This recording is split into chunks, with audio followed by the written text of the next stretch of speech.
పక్కన దావీదు కీర్తన మీరు దావీదు కీర్తన యెహోవా నాకు ఏమి కలుగదు పచ్చిక గల చోట్లను ఆయన నన్ను చేయుచున్నాడు, శాంతికరమైన జలములెద్ద నన్ను నడిపించుచున్నాడు.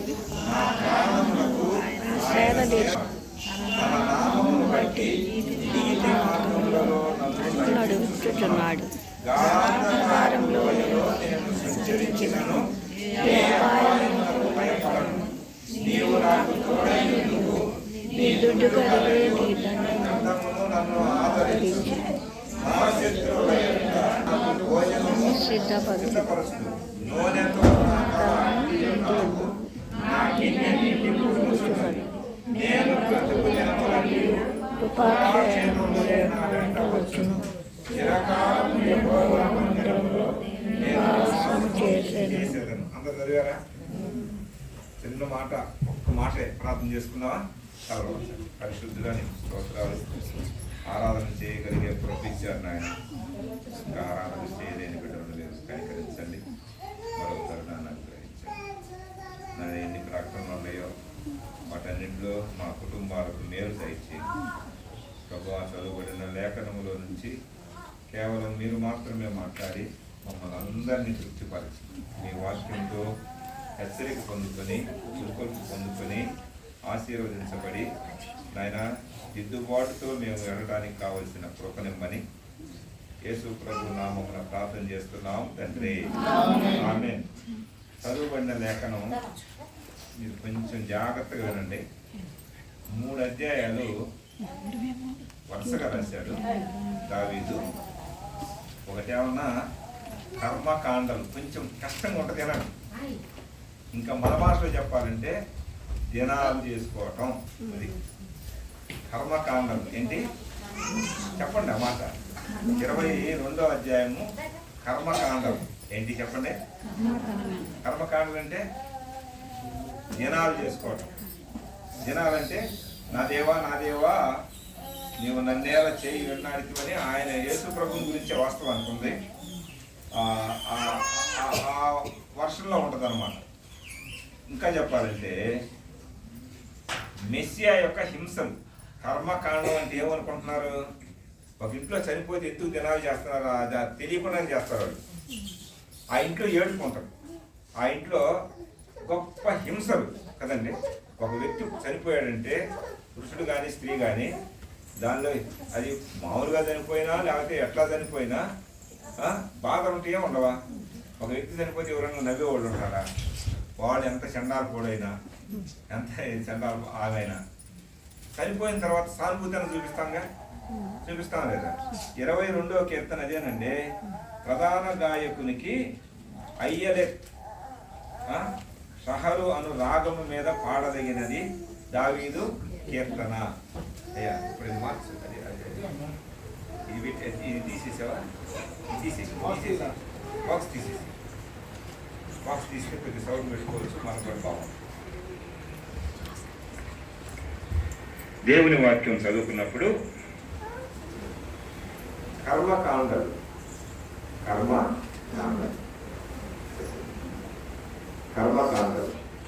అంటే మెస్సియా యొక్క హింస. మెస్సియా అంటే రాబోయేటువంటి ప్రభు. ముందుగా పేరు మెస్సియా, యెషయా కాదు, మెస్సియా అంటారు. ఆయన దావీదు రాస్తున్నా, దావీదు ఆలోచన చేస్తున్నా, నా దేవా నా దేవా నన్ను ఎందుకు చేయి విడుస్తున్నావని ఆ సిలువలో కడిగినటువంటి 7 మాటల్లో ఒక మాట, నా దేవా నన్ను ఎందుకు చేయి విడుస్తున్నావు. ఆయన చేయి విడవకపోతే ఆ మెస్సియాకు మరణం లేదు. ఆయన చెయ్యి విడవకపోతే యేసు క్రీస్తుకు మరణం లేదు. ఆయన చెయ్యి విడవకపోతే యేసు క్రీస్తు ఆ దొంగలాగా చావదు. ఆయన చెయ్యి చావు ఉండేది కాదు. ఆయన చెయ్యి విడవకపోతే నీకు నాకు రక్షణ లేదు. ఆయన చెయ్యి విడవకపోతే మరణం లేదు. మరణించిన తర్వాత పూడ్చిపెట్టడం సమాధి లేదు. సమాధి నుంచి తిరిగి లేవటం లేదు. పునరుద్ధారుడై మరణములోని విడవటం లేదు. తండ్రి కుడిపార్శ్వంలోకి వెళ్ళి కూర్చోవడం కూడా లేదు. ఏది లేదు. ఏది లేకపోతే నీకు రక్షణ లేదు, నాకు రక్షణ లేదు. ఆత్మ సంబంధమైన రక్షణ గురించే. మెస్సియా యొక్క శ్రమలు, మెస్సియా అంటే యేసుక్రీస్తు యొక్క శ్రమలు, యేసుక్రీస్తు యొక్క హింసలు, యేసుక్రీస్తు యొక్క బాధలు ఎంత చదువుతూ ఉంటే అదే ఉంటుంది. గర్భముల నుండి నన్ను తీసినప్పుడు నా పాపాలు, దావీదైతే పాపాలు అంటున్నాడు కానీ ఈయన ఏ పాపం లేదు. తల్లి గర్భం మరియమ్మ గర్భంలో నుంచి పవిత్రుడిగా వచ్చాడు, నిర్దోషిగా వచ్చాడు, నిష్కల్మషుడుగా వచ్చాడు, పాపము లేనివాడుగా వచ్చాడు, పవిత్రుడు. ఈ లోకం యొక్క రాజ్య భారాన్ని భరించేవాడుగా వచ్చాడు, మానవుల యొక్క పాప భారాన్ని భరించేవాడు వచ్చాడు. ఈ అధ్యాయం చదువుతూ ఉంటే 22 అధ్యాయం 7తో చదువుకోవాలి. వాస్తవాన్ని కర్మకాండం అంటే దినాలతో కూడిని, దినాలంటే ఇంకా చెప్పాలంటే చచ్చిపోయిన తర్వాత చేసే పనులు. సావు ఎవరికి కూడా సంతోషాన్ని ఇవ్వదు, ఇచ్చిద్దంటే. కానీ క్రైస్తవుడికి సంతోషం ఉంది. ఇలా చెప్తూ చనిపోతే ఎంత సంతోషం ఉంది నాకు. ఎందుకని ప్రభు దగ్గరికి వెళ్ళిపోతాం. ప్రభువు నమ్మకం ఉందైతే బాధే, నరకంలో వెళ్ళిపోవడం. వినండి, దావీదు అక్కడ మెస్సియా యొక్క శ్రమలు చెప్పాడు, మెస్సియా యొక్క బాధలు చెప్పాడు, మెస్సియా యొక్క హింసలు చెప్పాడు. ఆ శిలువల గురించి వర్ణించాడు. ఆ శిలువలో ఏముంది? సావు. ఆ శిలువలో ఏముంది? శ్రమలు ఉంటాయి. ఆ శిలువలో ఏముంది? బాధం. ఆ శిలువలో యేసు ప్రభు యొక్క ఆకారం మొత్తం మారిపోయింది. తలలో మున్న కిరీటం, శరీరం అంతా నాగచాల వల్ల దున్నబట్టం, ఈటి పోటలతో పొడవబట్టం, చేతుల్లో చీరలు, కాళ్ళల్లో బేపులు. కొంచెం జాగ్రత్తగా.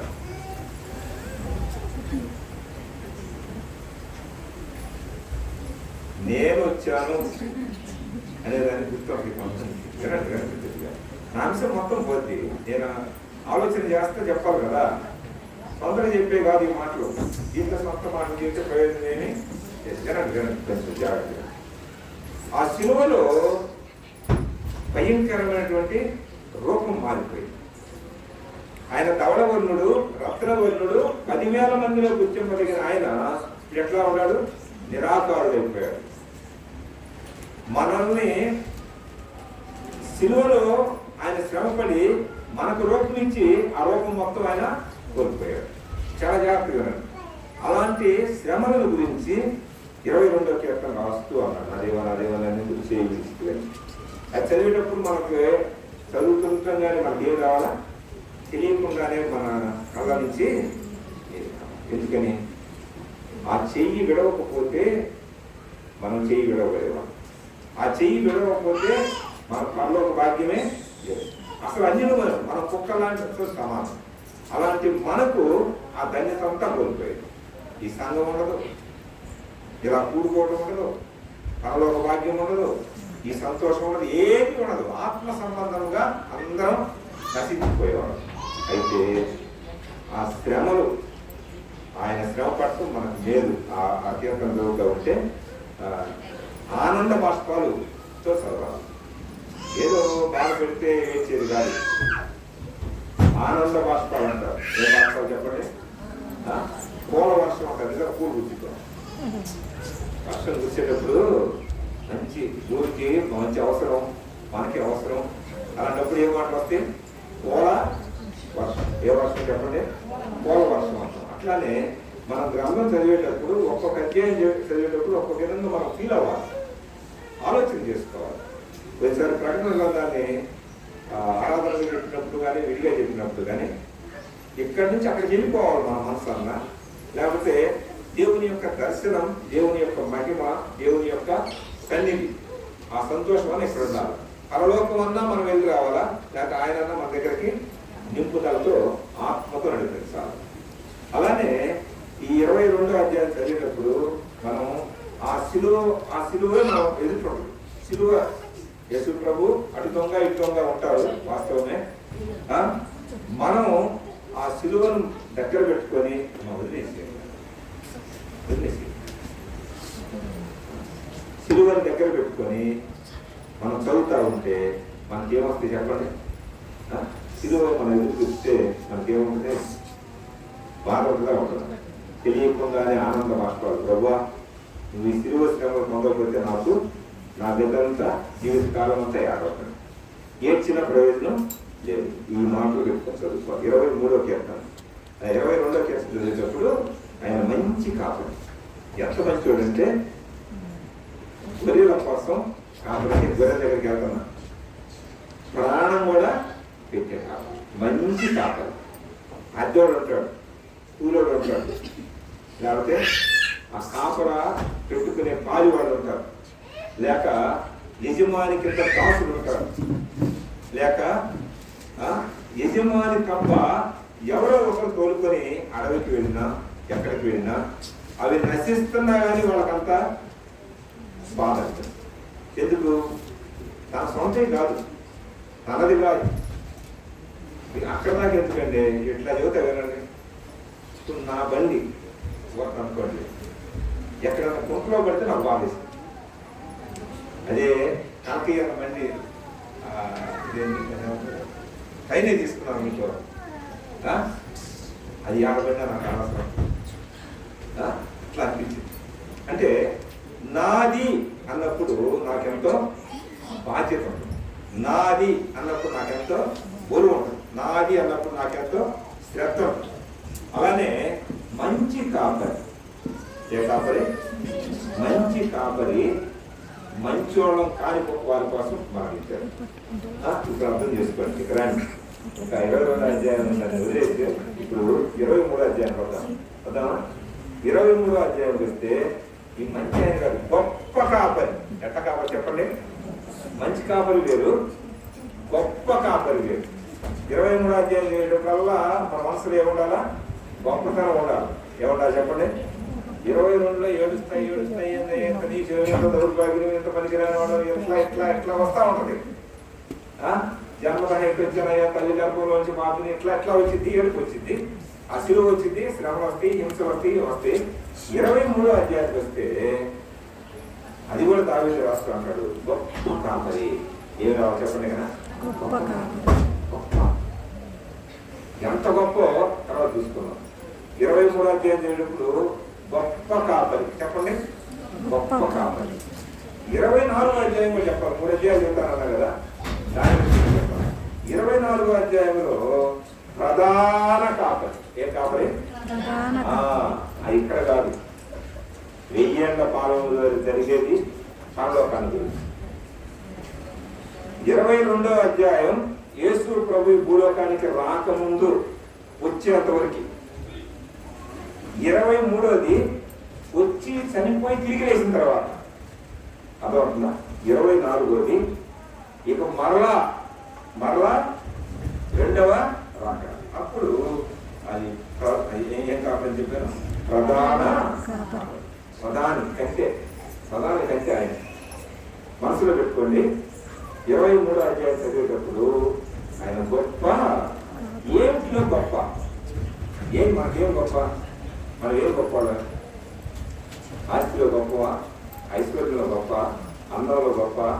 లేకపోతే ఈ లోకంలో దేంట్లో గొప్ప మనం చెప్పండి? దేంట్లో గొప్ప కాదు, దేంట్లో గొప్ప కాదు. పాపం చేయడంలో మాత్రం గొప్ప. అన్నిటికంటే పాపం చేయడంలో గొప్ప. అలాంటి గొప్ప పాపాత్మలమైన మనల్ని పాపంలోనే పుట్టి పాపంలోనే చనిపోవడం ఆయన ఇష్టపడక ఆయన ఏం చేశాడు? ఇందాక సంగతి జ్ఞాపకం చేశారు ఆరాధన. నీ పాపాలను ఇంకెప్పుడు కూడా గుర్తుపెట్టుకోండి, క్షమిస్తాడు, ఇంకెప్పుడు జ్ఞాపకం. క్షమించిన తర్వాత ఇక జ్ఞాపకం అనేది ఉండదు. క్షమించకపోతే జ్ఞాపకాలు కొట్టని ఉంటాయి.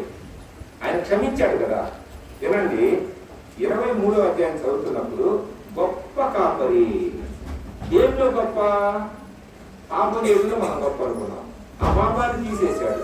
ఇక రండి 6 చరణాలు ఉంటే ఇక్కడ 2-3 తలంపులు ఉన్నాయి.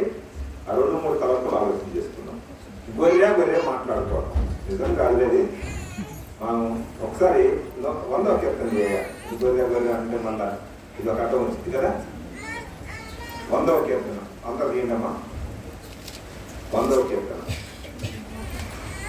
3వ చరణం చదువుతున్నాం. యెహోవాయే దేవుడని తెలుసుకోండి, ఆయనే మనము ఆయన వారము, మనము ఆయన ప్రజలము, ఆయన మేపు. ఇప్పుడు ఎవరు మనం? ఆయన మేపు గొర్రెలు. గొర్రెలు అంటే నిజంగా గొర్రెలు కాదు. ఆ గొర్రెల గురించి ఆలోచన చేస్తా మనం కూడా అట్లా ఉండాలి. గొర్రె లక్షణాలు మనలో ఉంటే ఆయన ఎంతో సంతోషిస్తాడు. గొర్రె లక్షణం కాకుండా పంది లక్షణం ఉంటే ఆయన అసహించుకుంటాడు. గొర్రెకు పందికి ఎంతో తేడా. పంది అసహ్యం. అది బుర్రదైతే మళ్ళా ఇంకా బుర్రలోనే పట్టడానికి అవకాశం ఉంటుంది. గొర్రె కాలుదారి బుర్రలో గొర్రె ఒకవేళ ఏం చేసింది? యజమానుడు కడుగుతాడా, లేకపోతే నేనన్నా వెళ్ళి కడుక్కుందామా, ఆ దుమ్ము దొరుకుతుందామా, దాన్ని తొలగించుకుందామా అని ఉంటుంది. పంది ఏం చేసింది? వాసన బట్టి వెళ్ళిపోయింది. పంది ఏం చేసింది? బుర్ర అయితే దానిలోనే పొంది దాని బ్రతుకంతా. వినండి, గొప్ప కాపరి, గొప్ప కాపరి. 6 వచనాల్లో 6 మాటలు చూడ. వినండి. మొదటి మాట సేవియర్, అంటే మన రక్షకుడు. ఎవరయ్యా మనల్ని రక్షించేది అంటే యెహోవా నా కాపరి, నాకు లేమి. యెహోవా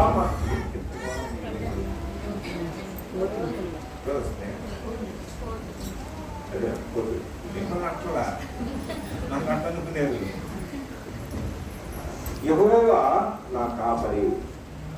యెహోవా నా కాపరి ఎవరు చెబుతాం? యెహోవా పంపినటువంటి తన కుమారుని రక్తంలో కడగబట్టి నువ్వు నేను చెబుతాం. విమోచించబడిన మనం చెబుతాం. మా కాపరి యెహోవా, మా కాపరి యెహోవా నా కాపరి. మా కాపరి కూడా కదా, అక్కడే ఉంది. ఎవరి వాళ్ళకే నా కాపరి, నాకు లేమి. రక్షణ పొందిన వాళ్ళకి ఏముంటుందండి? ఏమి ఏముంటుంది చెప్పండి? ఏం కరువు ఉంటుంది? లోకంలో వచ్చే కరువు, ఇళ్లలో మన తిండి ఉండి లేక, ఇల్లు సరైన లేక, లేకపోతే ఇవన్నీ సౌకర్యాలు లేక, ఆలేమి కాదు. ఇది ఆత్మ సంబంధమైనది. యెహోవా నా కాపరి, నాకన్నింటిలో కాపరిగా ఉన్నాడు. నాకు ఇంకేం లేని ఏంట్లో కొద్దిగా ఉంటుంది చెప్పండి? ఏంటో అనుకుంటుందా? ఆ ఆనందాన్ని అనుభవించడంలో కొద్దిగా ఉంటుంది. అందుకే అన్నాడు ఆయన సేవియర్, ఆయన మన రక్షకుడు. ఎవరు దేవుడు? దేవుడు అనేవాడు ఎవరు? రక్షకుడు. రెండో మాట్లాడుతుంది, 2వ వచనంలో. రెండోది, పచ్చిక గల చోట్లను ఆయన నన్ను పరుండజేస్తున్నాడు, శాంతికరమైన జలముల యొద్ద నన్ను నడిపించుతున్నాడు. ఈ గొర్రె అనేది మనం ఏం చదువుకున్నాం? ఆయన మేపు గొర్రెలం. మనము క్రైస్తవులం, క్రీస్తు మనల్ని మేపుతా ఉంటాడు. ఏం చెప్పాడంటే ఆయన మన లీడర్. ఆయన ఎవరు? రక్షించి వదిలేసేవాడు కాదు, ఆయన మన నాయకుడు. ఎవరు? మనల్ని మన లీడర్. మనల్ని ఏం చేస్తాడు? నడిపిస్తా ఉంటాడు. ఇటు పోయా, ఇటుగా, ఇటుకో, ఇక్కడ పో, ఇక్కడ ఉండు, ఇక్కడ కొడుకో, ఇక్కడ తిను. అయ్యా అక్కడే ఉంటాడు చూడండి. పచ్చిక గల చోట్ల ఎక్కడ ఉండాలని మనం? గొర్రె ఎక్కడ ఉంటుంది? అట్లా అనుకోండి కాసేపు. పచ్చిక లేని చోట ఉంటే ప్రయోజనం ఏముంది? పచ్చిక ఉంటే ఆ పచ్చిక తింటది. గొర్రెలో ఉన్న లక్షణం కూడా చెప్పుకుంటారా? ఈ రోజు తిన్న ఇగురు మన రేపు అక్కడ బాగా తినదు.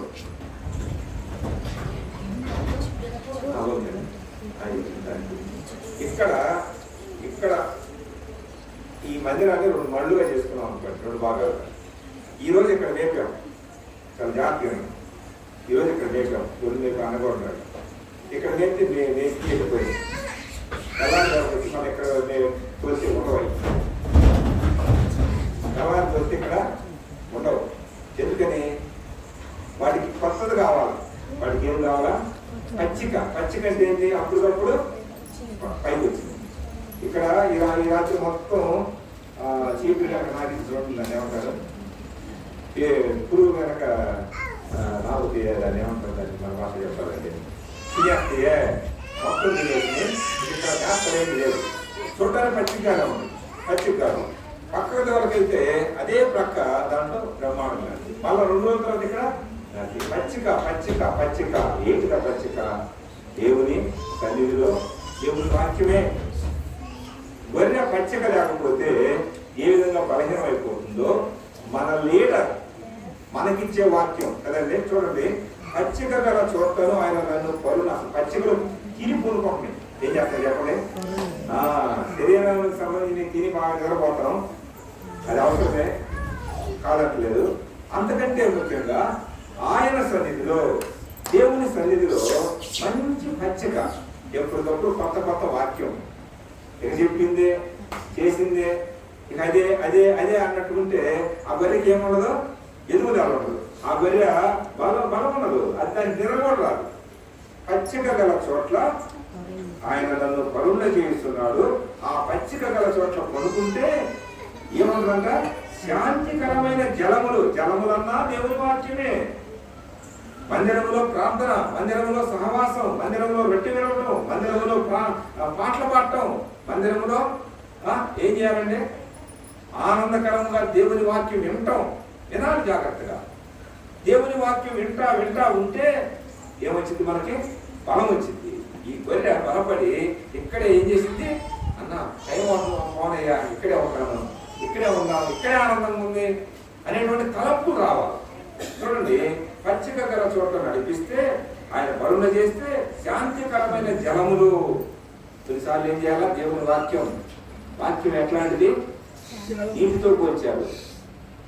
దేవాని దివ్యమైన వాక్యం ఏంటిది? దీపము వంటి వాక్యం, శుద్ధి వంటి వాక్యం, క్షీరము అంటే పాల వంటి వాక్యం, నిర్మలమైన వాక్యం, ఉదకము అంటే నీరు, అన్నింటితో పోల్చాడు. చూడండి, శాంతికరమైన జలముల యొక్క నన్ను నడిపించుకున్నాను. నేను నడుస్తా ఉంటే నాకు అంత శాంతి, ఎంత సంతోషమే. ఎట్లా ఉంటది?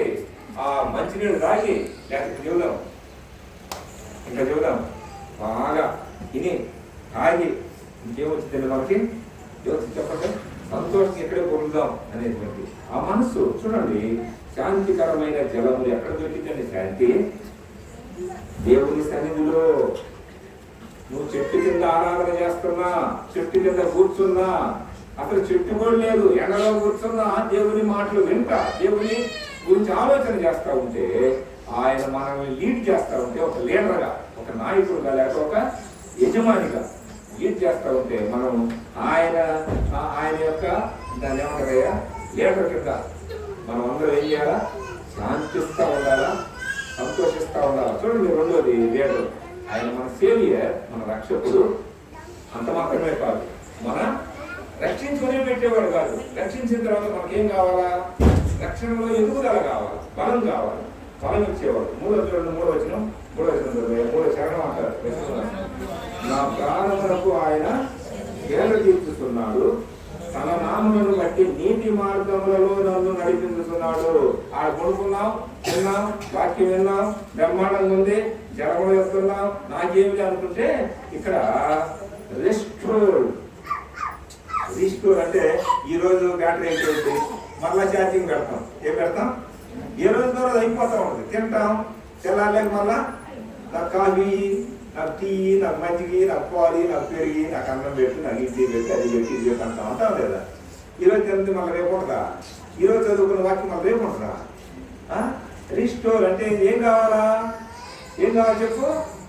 తిని కొనుక్కోవడానికి కాదు, ఆయన నడిపిస్తూ ఉంటే మరలా తినడానికి, మరలా ఆరాయించుకోవడానికి, మరలా వినడానికి. చూడండి, ఆయన అంటాడు మూడో చరణంలో, నా ప్రాణములకు, ప్రాణం అన్నింటినీ ముఖ్యం కదా. ఏది పోయినా ఊరుకుంటా, కానీ ప్రాణం పోతే నా ప్రాణ స్నేహితులని చెబుతాను. నేను ఏదైనా ఆపదొస్తే ఎవరు వాడే కదండి. ప్రాణ స్నేహితుడు ఒక్కడే, దేవుడు ఒక్కడే. ప్రాణప్రియుడు ఆయనే, ప్రాణం పెట్టిన ఆయనే, ప్రాణాన్ని తీసేది కూడా ఆయనే, ప్రాణం పెట్టింది కూడా ఆయనే.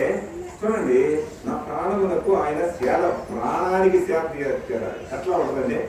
బా ఎంత హాయిగా బ్రతికేవాళ్ళ వల్ల హాస్పిటల్కి వెళ్ళి చచ్చిపో అయిపోయి అనుకుంటాం. వర్క్ అనుకోండి, ఈ బర్రె బాగా నేర్చుకున్నప్పుడు, ప్రాణం పోతున్నప్పుడు ఆయన సేద తీరిస్తే, నీకు నేనున్నాను, ఇదిగో ఈ వాక్యం చదువుకో, ఈ పాటలు పాడుకో, ఈ ప్రార్థన చేసుకో, ఈ విజ్ఞాపన చేసుకో, ఇదిగో నా మాట విని కొద్దిగా, నేను కదా నిన్ను నడిపిస్తుంది, నేను కదా నిన్ను రక్షించింది, నా యాజమాన్యం కింద, నా కింద నువ్వు బ్రతుకు, నువ్వు అభివృద్ధి చేస్తుంటావు. తన నామమును బట్టి నీతి మార్గములలో నన్ను నడిపించుతున్నాడు. ఈశ్వరు ఎందుకు చెప్పండి? ఎందుకు? ఇంకా నీతిని గురించి, సత్యాన్ని గురించి, ఇంకా ఇంకా లోతైన విషయాలు తెలుసుకోవడానికి బైబిల్లో ఒక సత్యాలు చదువుకుంటా ఉండాలి. కూర్చున్నా బైబిల్ గురించే మాట్లాడుకోవాలి. బజార్కి వెళుతున్నా మాట్లాడుకోవాలి. మన ఇంట్లో కూర్చొని మనం వంట చేస్తున్నా, పొలాల్లో పని చేస్తున్నా, అయ్యా నువ్వు వ్యాపారం చేస్తున్నా, అంతే, తప్పేం కాదు. దేవుని పాటలు, దేవుని మాటలు, దేవుని ఆలోచన నీకై నువ్వు పడుకో, నీకై నువ్వు ఆలోచన చేయి, నీకై నువ్వు చదువుకో. చదువు వస్తే చదువు రాబట్టి ప్రార్థన చేసుకో. ఎక్కువ ధన్యులు, చదువు రావడం ఇంకా ధన్యులు. ఎందుకంటే కళ్ళు చూసి కళ్ళు పో చదవాలి. చూసి తప్పు చదవచ్చా? లేదు కదా. అసలు చదువు రాని కళ్ళు చూసుకొని ప్రార్థన చేసుకుంటా ఉండొచ్చు. లేదా చెప్పే మాట ఏమన్నా తప్పు ఉంది దాంట్లో? ఎంత తండ్రిలో వాడు మా చదువు లేదన్నా మేము ఏడు ముద్ర కాదమ్మా, ముద్ర ఉంది. వినండి, ఆయన నా ప్రాణములకు ఆయన సేవ తీరుస్తున్నాడు. తన నామమును బట్టి నీతి మార్గంలో నన్ను నడిపిస్తున్నాడు ఈశ్వరు అంటాడు. తర్వాత 4వ వచనంలో నేను క్లుప్తంగా ముగిస్తాను. గాఢాంధకారపు లోయలో నేను సంచరించినను ఏ అపాయములకు భయపడను, నీవు నాకు తోడయుందువు, నీ దండమును నన్ను. చాలా ఉన్నాయి కానీ ఇక్కడ చాలా తలంపులు, ఒక తలంపు చెబుతా. ఏం లేదు, బట్టలు ఉట్టిన తర్వాత ఏమి వేస్తున్నారు? మంచిదే, తప్పేం కాదు. అది కంపు వాటానికి కాదు, కంపు వాటానికి నిజమేనా కాదా? వేస్తున్నాం, మీరు వేస్తున్నారో ఎక్కడ మాకు తెలియదు. వేస్తున్నారు కదా, కంఫర్ట్. మనము ఏదన్నా ఇంత గొర్రె ఇట్లా కొనుక్కున్నా, ఇట్లా చేస్తా ఉన్నా, దానికి ఏ విధంగా చెప్పినా కానీ దానికి కంపు పోట్ల. ఏం చేయాలా? కంపుని ఏం చేయాలా? శుభ్రంగా కడిగేయాలి. అసలు అక్కడ అంటున్నారు చూడండి, గాఢాంధకారపు లోయలు వస్తాయి కొన్నిసార్లు కుటుంబాల్లో. ఇన్ని శ్రమలో లోయలు, కన్నీరు. అన్న మా కుటుంబానికి అన్నా చుట్టుముట్టుకొని అన్న మా పిల్లలు నా మాట ఇంట్లో, నా భర్తలు నా మాట ఇంట్లో, నా భార్య నా మాట ఇంట్లో, ఇక నా పక్కోళ్ళు అంటే ఎవరింట్లోకి ఎన్ని ముసురుకుంటే నా ఆరోగ్యం నా మాట ఇంట్లో, నేనే నా మాట ఇంట్లో అనే స్థితికి వస్తున్నాను. గాఢాంధకారం, లోయ, చీకటి, ఆ పరిస్థితులు ఎట్లుంటాయి? అప్పులు తట్టుకోలేరు, అనారోగ్యం తట్టుకోలేరు, వాళ్ళు అనే మాటలు అవి మనకి బాణాలాగా గుచ్చుకుంటాయి. గాఢాంధకారం లోయ, నేను పైకి రాలేము, ఎక్కడో పైనుంచి కొండ నుంచి కింద పడిపోయాం. గాఢాంధకారపు లోయలో నేను సంచరించినా, అక్కడ తిరుగుతా ఉన్నా, ఏమన్నాడు? ఏ అపాయమునకు, ఎంత అపాయం వచ్చినా, సింహాలు వచ్చినా, పురుగు వచ్చినా, ఆ అడవుల్లో కదండి, ఆ అడవుల్లో, ఆ కొండల్లో, ఆ గుట్టల్లో ఎన్ని వచ్చినా, జీవితంలో ఎన్ని శ్రమలు, ఇబ్బందులు, ఎన్నెన్నో. ఏంది ఇంకా మీ అమ్మాయికి పెళ్లి కాలేదు, ఏంది ఇంకా మీ వాడు ఇక్కడ, ఏంది నువ్వెట్లా అనేవాడు లేరా? మనం ఏమో అంటలేదా? ఎవరినే అంటున్నారా? ఎన్ని ఉన్నా చూడండి, అక్కడ అంటున్నారు ఏ అపాయం వచ్చినా ఆయన ఏం చెప్తున్నాడు? భయపడ్ను అంటున్నాడు. ఇంకేమన్నాడు? నీవు నాకు తోడై ఉన్నావు అమ్మా, ఈ ఒక్కటే లేకపోతే ఎన్నన్నా ప్రయోజనం. ఆయన తోడు. ఏసేపుకు ఎక్కడ తోడుగా ఉన్నాడు? అందరి దగ్గర తోడుగానే ఉన్నాడు, గుంటలో తోడుగానే ఉన్నాడు, చెరసాలలో తోడుగానే ఉన్నాడు. ఆయన కోడు పని చేయడానికి ఇచ్చేస్తే అక్కడ కూడా విడిచిపెట్టి తోడుగా ఉన్నాడు. మళ్ళా చెరసాలలో కూడా అక్కడ తోడుగానే ఉన్నాడు, మళ్ళా సింహాసనం మీద తోడుగా ఉన్నాడు. ఎక్కడెక్కడ తోడుగా ఉన్నాడు? అన్ని స్థలాల్లో. అపాయకరమైన గాఢాంధకారం మన కుటుంబాలను కొన్నిసార్లు ఏం చేసింది? పట్టి పీడిస్తూ ఉన్నాడు. ఎట్లా పీడించింది? చెప్పండి. ఎవరు ఏ కుటుంబానికి ఎట్లా వచ్చిందో తెలియదు. ఒక యాక్సిడెంట్ వచ్చిందో తెలియదు, ఒక అనారోగ్యం వచ్చిందో తెలియదు, ఒక అప్పులు వచ్చి పడుతుందో తెలియదు, ఒక ఆ కుటుంబంలో నెమ్మది లేని ఒకరికొకరు గిట్టని పరిస్థితులు వస్తే తెలియదు. ఎవరు అనుకుంటారండి? జరిగిన తర్వాత మనం అనుకుంటాం, అది జరగకముందు మనం అనుకుంటాం. అయినా భయపడను అంటూ నీవు నాకు తోడు ఉన్నావు. అమ్మా చెప్పండి అన్నమాట, నీవు నాకు. దేవుడు తోడు లేకపోతే ఇక్కడ రావు. దేవుడు తోడు లేకపోతే మనం బ్రతికే. ఇంకా అంటాడు, నీ దుడ్డు కర్రలు, నీ దండం. దుడ్డు కర్ర అంటే ఇక్కడ లేవు కానీ కర్ర ఉంటుంది. అమ్మ చూడండి, కర్ర ఉంటుంది, చివరి తీసుకుంటుంది. గొర్రె అయ్యేది 15 ఉంటే దాన్ని ఏం చేస్తారు? ఆ కొమ్మ ఒకటి లాగి దానికి ఇస్తారు. అది నేను తినను అంటే అది పూర్తిగా ఏడలో అమ్మ బయట ఉన్నారు చెరువు ఉన్నారు కమిషన్ ఉన్నారు అట్లా కోరుకుంది వాటి నైజం అది ఎంటబడి పరిస్థితి కలిస్తే వీళ్ళు పిల్లలు ఏడో పెట్టుకోవడం వీళ్ళు ఏమన్నా ఆపోతులు అయితే ఈ పోతుంది వీళ్ళు ఏం లేదు నిజమమ్మా అంటుంటారు నిజం అవన్నీ ఆ పిల్లలు ఎంత ఇది చేస్తున్నారు మా దగ్గర నుంచి కోరి కరగ కూడా పొక్కర కూడా స్ట్రాంగ్ కరగ చేసుకోవడం తినండి ఇంకా నా వచ్చారు అంశం పోతుల వల్ల దుడ్డు కర్ర ఇదేం చేసింది అవసరమైతే దానికి మేత అది అందుకోలేదు ఆ దుడ్డు కర్ర ఏం చేసింది చింతక లాగి ఇచ్చింది అది నేను తినను అంటే తినిపించింది అట్లా ఒక్కొక్కటి చెప్పిన మాట వినకుండా రాళ్ళ మంది పరిగెత్తుతా ఉంటాం 2 రాళ్ళ మంది పడినప్పుడు కాలు ఎదుగుతూ ఉంటాం దాన్ని ఏం చేసుకోవాలా మేము చేసుకోవాలి ఇంకొకటి ఏం చేసిందంటే అసలు ఎందో మంత్రులు పెట్టే పనే ఇట్లా ఉంటే అడుగుపోతా ఉంటుంది అడుగు ఇటుపోతా ఉంటుంది ఆ దుడ్డు కర్ర తీసుకొని అది దండం ఉంటుంది రెండో వైపు ఏముంటుంది దండం అంటే దండం పెట్టడం కాదు ఆ కర్ర పట్టుకొని దాన్ని ఏం చేస్తాడు ఒక దెబ్బ కొడతాడు దుడ్డు కర్ర 2 విధాలుగా ఉపయోగపడింది అవసరానికి ఏమైనా మ్యాచ్ ఇచ్చింది అనవసరమైన పనులు చేసి ఏం చేసింది లాగి ఒక దెబ్బ ఇది చేసేది ఎవరు మన లీడర్ మన సేవియర్ మన కంఫర్టర్ మన కంఫర్ట్గా ఉండాలి మనం జాగ్రత్తగా ఉండాలి మనకి ఏ ఆపదలు ఉండకూడదని దేవుని పనిచేసేటువంటి ఆపదలు దేవుని సంఘాన్ని కాచే ఆపదలు పెద్దలు సంఘ సేవకులు సంఘంలో ఉన్న ఎల్డర్స్ యవనస్తులు చిన్నపిల్లలు యవనస్తులు వృద్ధులు వీళ్ళంతా అందరం పని ఉంది ఎవరికి పని లేకుండా ఏం లేదు వచ్చి ఇక్కడ కాస్త కన్నీరు విడిచిపోలేదు పని కదా తినండి కంఫర్ట్ మనకి ఏదన్నా అపాయాలు వస్తే నేనున్నాను నీకు ఎందుకు నేను మీకు తోడుగా ఉన్నానని అని చెప్పి చేసేస్తారు ఇంకోండి 5వ చరణం చదువుకున్నాం చాలా అంశాలు ఉన్నాయి మనసులో అదన్నింటిని పక్కన పెడుతున్నాం 5వ అంశం చెప్పారు చదువు 5వ నా శత్రువులు ఎదుట నీవు నాకు భోజనము సిద్ధపరచుదు నూనెతో నా తల ఎన్నెన్నో తలంపండి అయితే ఇప్పుడు మనం ఆయన మన ప్రొవైడర్ మనకి ఏది తక్కువ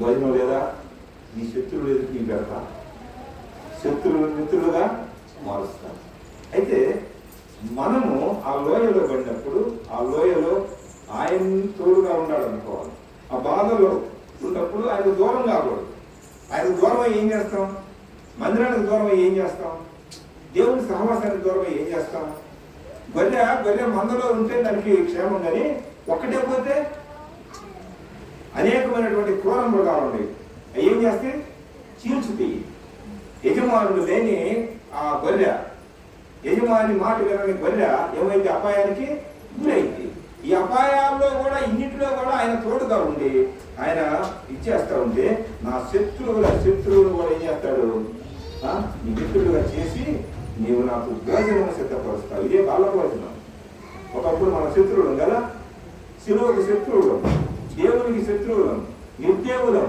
దూరస్తులం అన్యాయస్తులం అక్రమస్తులం ఇంకా చెప్పాలంటే కేవలం చెడిపోయిన వాళ్ళం పాపం మనల్ని ఏం చేస్తుంది దేవునికి దూరంగా చేసింది అలాంటి మనలను ఆయన ఏం చేశాడు నూనెతో భోజనాన్ని సిద్ధపరిచి నూనె రాశాడు ఏంటి నూనె పరిశుద్ధాత్మకు చూసిన ఆత్మతో వచ్చి ఆరాధన చేశారా అది శరీరం వచ్చి వాళ్ళకి ఏదో బ్రదర్ రొట్టిస్తున్నాలే రొట్టె కదా అని చెప్తున్నారా ఆ పాత్ర రసం ఏదైనా తాగుతున్నారు సిద్ధపడాలి పాట పాడిన ఆత్మతో పాట ప్రతి రాష్ట్ర మాట చెప్పాడు పౌలు అంటున్నాడు ఆ సంఘాన్ని గురించి ఆలోచన చేస్తున్నాడు సంఘంలో ప్రజలు ఆత్మతో నింపబడి ఉంటారు ఆత్మతో మాటలు ఆత్మతో పాటలు ఆత్మతో కీర్తనలు ఆత్మతో ప్రార్థన ఆత్మతో ఆరాధన ఆత్మ నడిపింపు లేకుండా ఆత్మ సిద్ధపరచుకోకుండా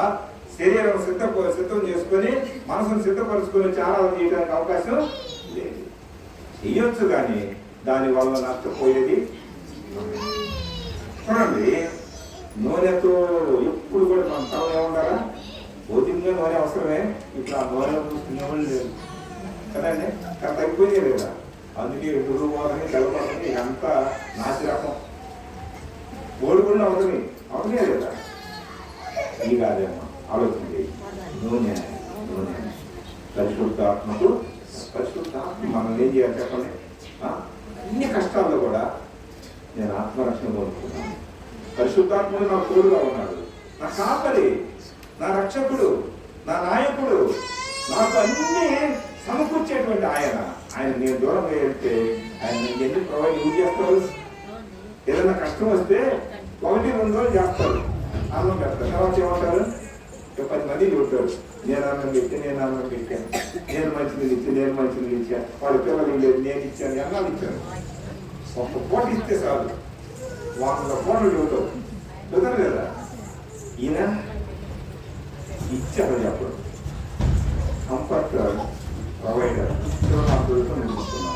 నా గిన్నె నిండి పొరులుతుందని చెప్పాడు. మన గిన్నె నిండి పొరులుతా ఉన్నా. ఎప్పుడు పొరులుంది? హృదయంలో దేవుని మాటలుంటే పొరులు వస్తా ఉంది. హృదయం నిండిన దాన్ని బట్టి నోరేం చేసింది? మాట్లాడుతా ఉంది. ఏది నిండుతామో అదే, దేంతో నిండితే అదే. పాలతో నిండితే పాలు వస్తాయి, నీళ్ళతో నిండితే నీళ్ళు వస్తాయి. మురుగు నీళ్ళు నిండితే నీళ్ళే కదా, చేతి నీళ్ళు నిండితే చేతి నీళ్ళే కదా. అమ్మా, ఆత్మీయంగా మనం బలపడాలి. శారీరకంగా మనం మంచిదే, శుభ్రంగా ఉండాలి, బలంగా ఉండాలా, దృఢంగా ఉండాలా, చేయాలి. దీనికంటే ముఖ్యంగా ఇది బహిరంగ పురుషుడు, అంటే బహిరంగం అంటే కనిపించేది. దీనికంటే కూడా అంతరంలో ఉన్నటువంటి ఆత్మ, అంతః పురుషుడు అంటారు. అమ్మాట చెప్పాలి. అది దినదినాలు చెప్తా కాబట్టి ఇది క్షీణించవచ్చు. ఇది క్షీణించిన లోన ఆత్మీయంగా మండుతా ఉండాలి. ఆత్మీయ తీవ్రత కలిగి ఉండాలి. ఆత్మ తీవ్రత లేకపోతే నువ్వు ప్రార్థన చేయలేవు. ఏదో లల్లాయి పాటలు పాడుకుంటావు, కాసేపు వెళ్తావు, లేకపోతే కాసేపు పిచ్చా పాట ఆడుకుంటా ఆ బజార్లో కూర్చుంటావు, లేకపోతే ముసలు చెప్పుకుంటా ఉంటావు. ఎవరేనంతే దేవుని సన్నిధిలో ఉండాలా, లేకపోతే నీ ఇంట్లో వెళ్ళి నువ్వు ఒక్కడే ఒంటరిగా ప్రార్థనలు చేసుకోవాలి, దేవుని వాక్యం చదువుకోవాలి, లేకపోతే రెస్ట్ తీసుకో, కమ్మని నిలబో, తప్పేం కాదు. అర్థమవుతుంది మాటలు.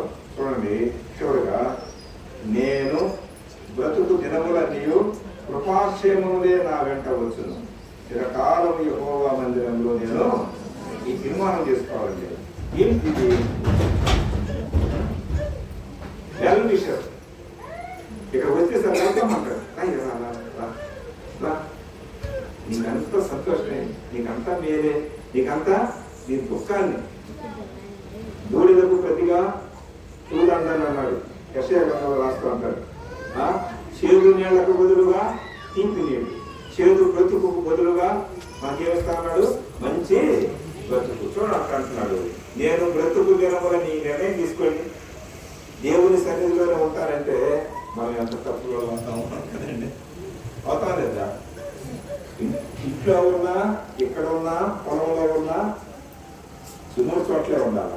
లేకపోతే 4 స్థలం అవుతుంది మనసు మీద రోగం. ఈ 4 స్థలాలు వస్తే కదా పొలం అంటే పొలం అని కాదు, పనిచేసేది ఏదైనా పొలమే.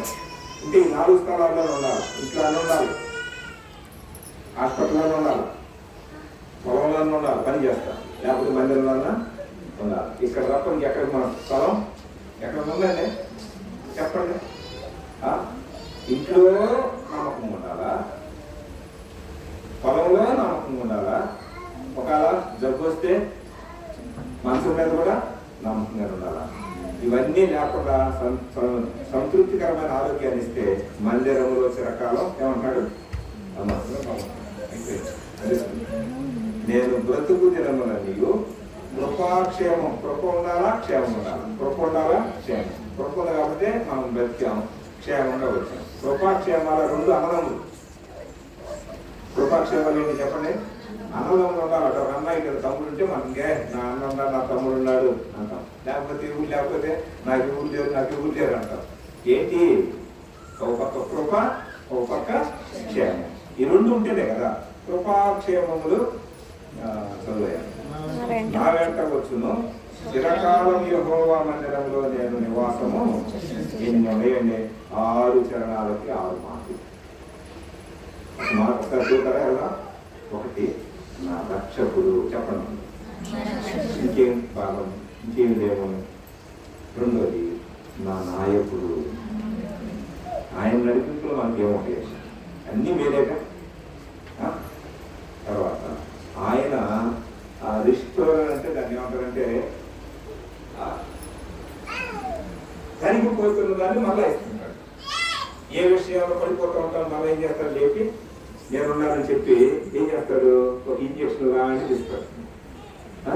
రిస్టోర్ అంటే తిరిగి జీవింపజేయడం, తిరిగి ఉద్యోగింపజేయడం, తిరిగి బ్రతికిస్తాడు, తిరిగి తర్వాత అన్నీ ఇస్తాడు. నాకు ఏమిటంటే ఎంత కంఫర్ట్.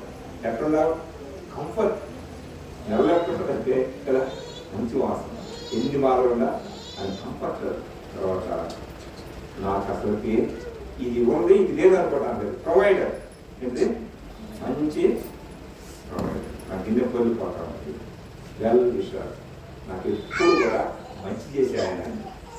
నాకు ఎప్పుడు కీడు చేసేవాడు ఎవరైనా పోయి గొప్ప కాపరి. చెప్పండి అన్నమాట. అంతా ఏముండగా గొప్ప గొప్ప గొప్ప. అసలు ఆ లోయల్లో ఉన్నా గొప్పే, శ్రమలో ఉన్నా గొప్పే, ఇబ్బందుల్లో ఉన్నా గొప్పే.